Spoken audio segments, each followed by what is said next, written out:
Let's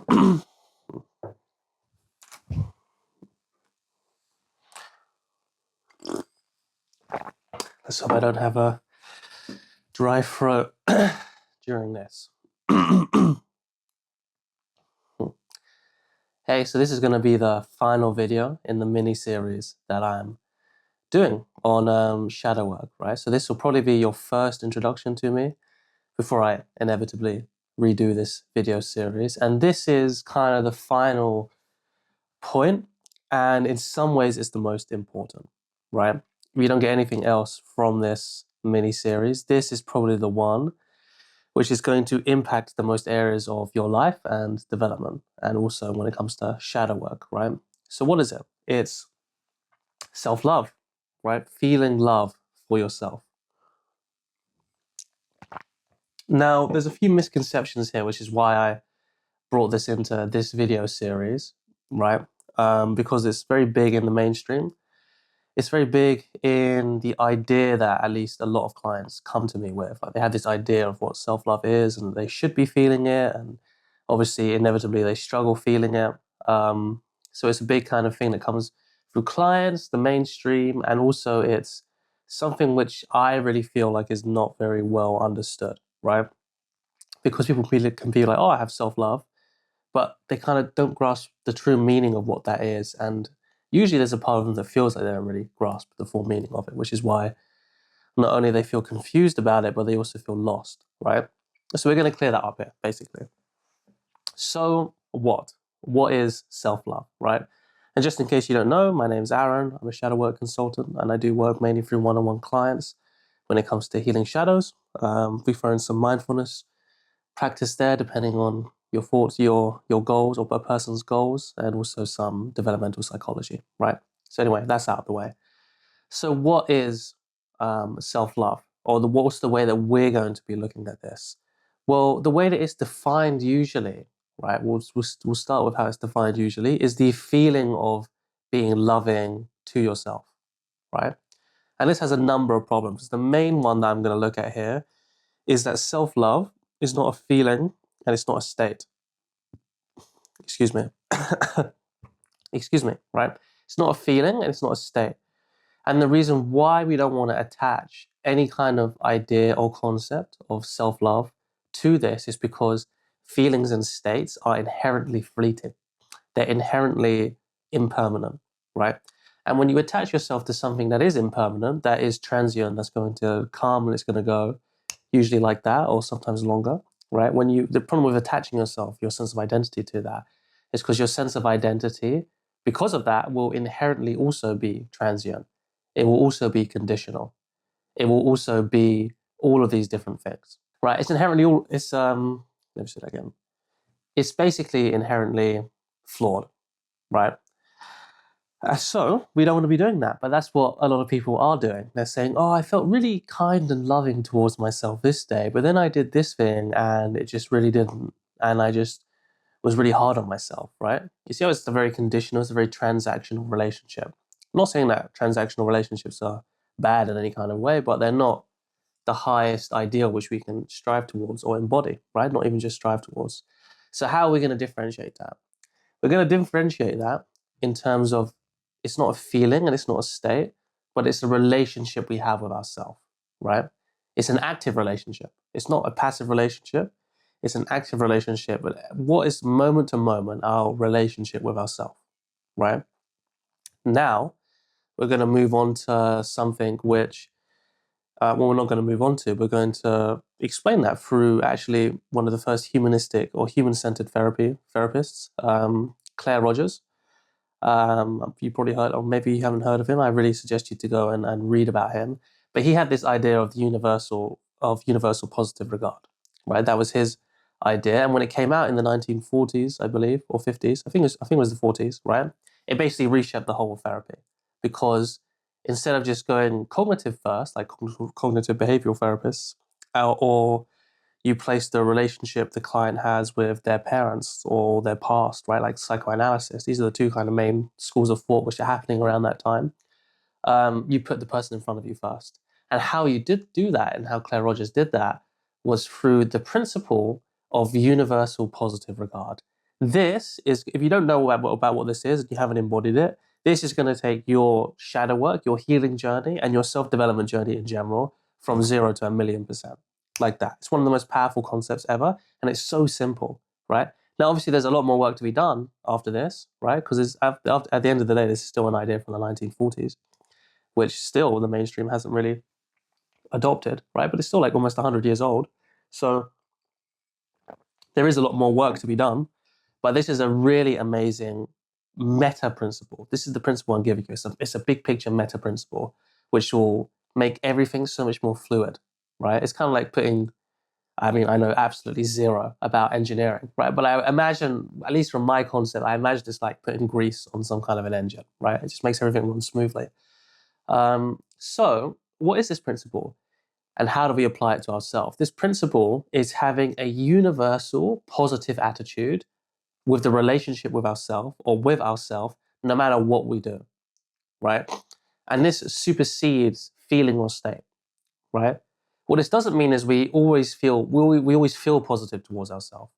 The reason why we're not going for that is because we're humans. Feelings come and go. You don't have control over them. They are a result of they are a reaction to an external stimulus, right? If you want to get into the nuts and bolts of it. And whilst we can have a degree of control over them, like we can mainly abide in a pleasant state, which is also what some of these videos are going to be talking about, how to actually generate that, right? We can't control it, and we're not going to try and attach ourselves to it.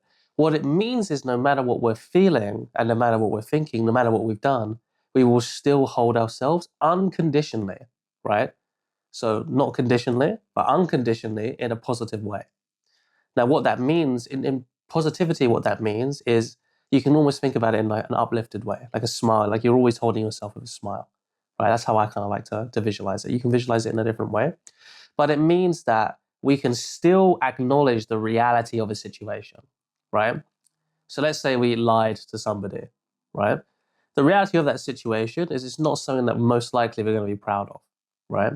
However, that doesn't have to affect the relationship with myself and and how I define my relationship with myself. I can still hold myself in a positive light, like, yep, I messed up, but I still unconditionally hold you in a positive intention, in a positive light, right? So, how do we develop this? If you've gotten away from the state and the feeling of what something is, if we move away from that, which is what we talked about in this first part, right? So, okay, we can't attach ourselves to transient things. Why? Because if we attach ourselves to transient things, our sense of self is transient and it will always be subject to up and down, impermanence, right? And seeing as nothing in this life is impermanent, it means we can't really attach ourselves to anything, right?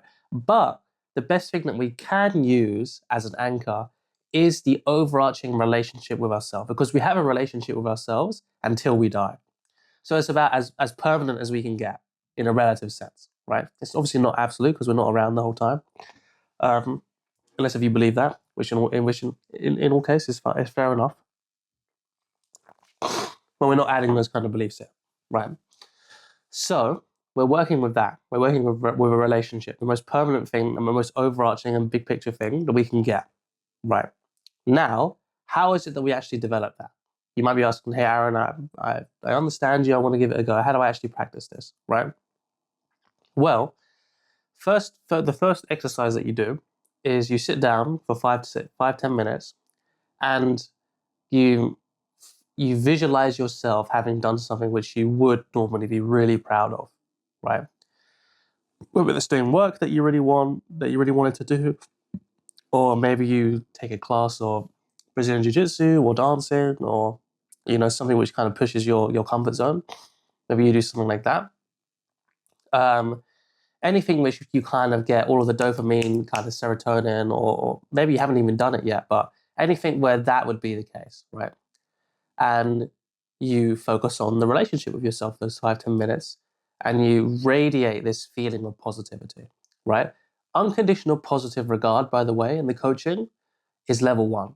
I don't know how advanced you are, which is why I'm giving you the level 1 stuff. It's still really, really deep, but there's stages above that, right? But we're starting with positivity because it's the easiest one for people to conceptualize. Because the next stage is unconditional love or unconditional loving witness. some people have a really hard time with love, right?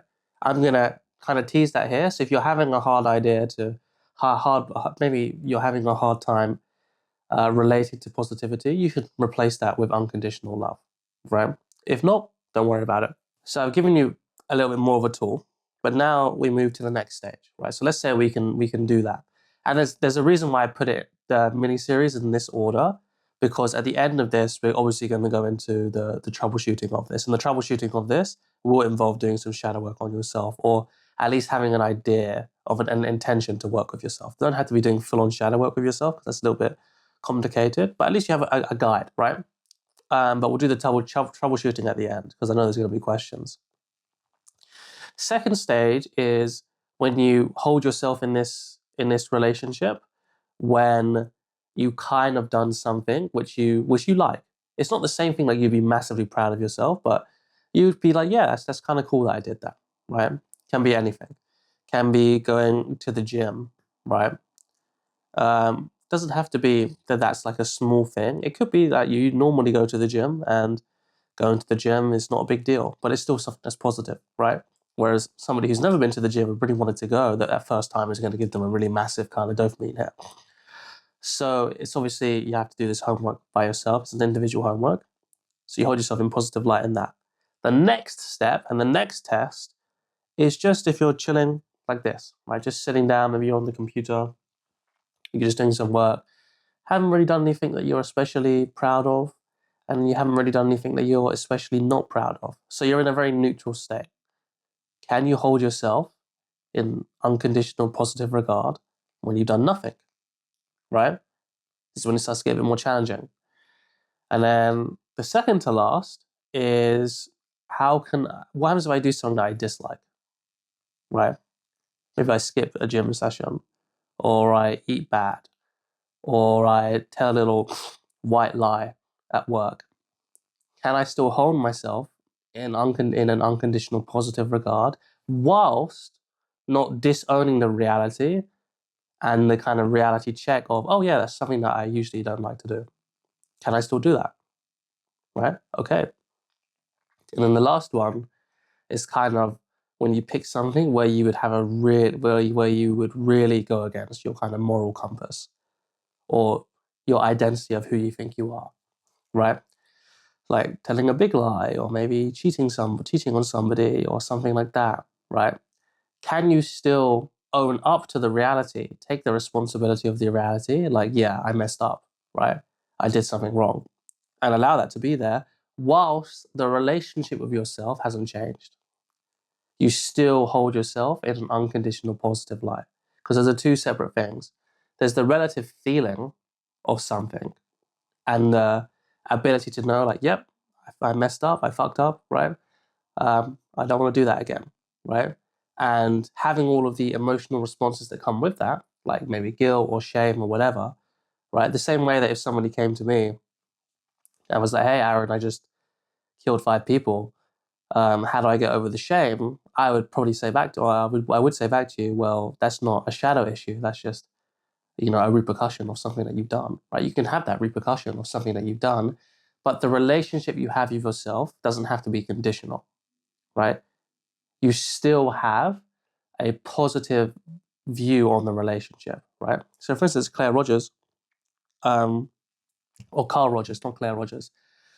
Carl Rogers, in one of the interviews on YouTube, actually, you can look this up. He was like, so if one of the centerpieces of his therapy was unconditional positive regard, and he had to work with someone who was in the South African army during apartheid, and he had to hold him in that unconditional positive regard, even though that was really challenging for him, because that's how you actually heal and move forward, right? It's not about not taking responsibility. What it is about is realizing that responsibility is going to be taken, or responsibility is going to be taken as a separate issue with how you feel about yourself. There's nothing that wallowing in shame or guilt is going to give you extra that will make sure that the thing won't happen again. There's nothing that will do. It's just something which, it's an idea that we have culturally in society that that's the case, and it's not the case, right? People can feel shame and guilt all the time. There are, psychopath and sociopath killers, or maybe not. Yeah, actually, there are people who do really bad things, like, sexual assault and all that kind of stuff, right? And they feel a ton of shame and guilt, but they still repeatedly do it, right? It's got nothing to do with that. So it means that we can still hold ourselves, and that's actually a really powerful concept of healing, the unconditional self-love or unconditional positive regard. If we hold ourselves in that, it promotes healing, and it means that we'll be more mature when that situation happens again, which means that it's less likely to happen, right? This is why we're doing this concept, because it just makes everything so much easier. So the final part of this is going to be the troubleshooting, right? Because some people will be able to get through this the whole time and they'll just be able to snap into unconditional positive regard and also some really good results if they do that. But other people, it's going to be challenging. Like, for instance, I'm working with a client now who we're getting into this worldview kind of part of his journey, which is going to be super powerful for him. But he's still having trouble letting go of the worldview of transactionality and conditional, right? Even though he wants to go that way, right? I never force my clients to go in a certain way, but his intuition opened up to him. That makes it sound really woo-woo, but it's not. He was basically like, okay, then this is a path that I want to go down. And I was like, cool, right? But we have to work through some blocks to get there. And you'll have to do that as well, watching this, most likely. So you just need to identify them, introject, projection, split ego state, see which one they are, and then go to the allotted video and basically work through them and see, okay, what is it I'm still holding on to with this conditional worldview and this transactional worldview, basically, right? That's the main troubleshooting you're going to go in for. And this is the test to see if you can do it. Because unconditional means no matter what, I always hold myself. No matter what. No matter the conditions. So this simulates in a really clean way all of the different kind of stages that you can be at. Like really love, like, neutral, dislike, hate, right? If you can do all that, then you've kind of able to embody this principle further, right? So that's the end of the video. That's the end of this mini series. I might add a little bit of a follow-up video to this, actually, now I think about it. But go play around with it. Please comment below any questions that you have, and I'll work through you as best as I can with the comments, because I want this to be a really living, breathing community, not just people who just watch and don't feel like they can ask any videos. And yeah, hopefully this helped.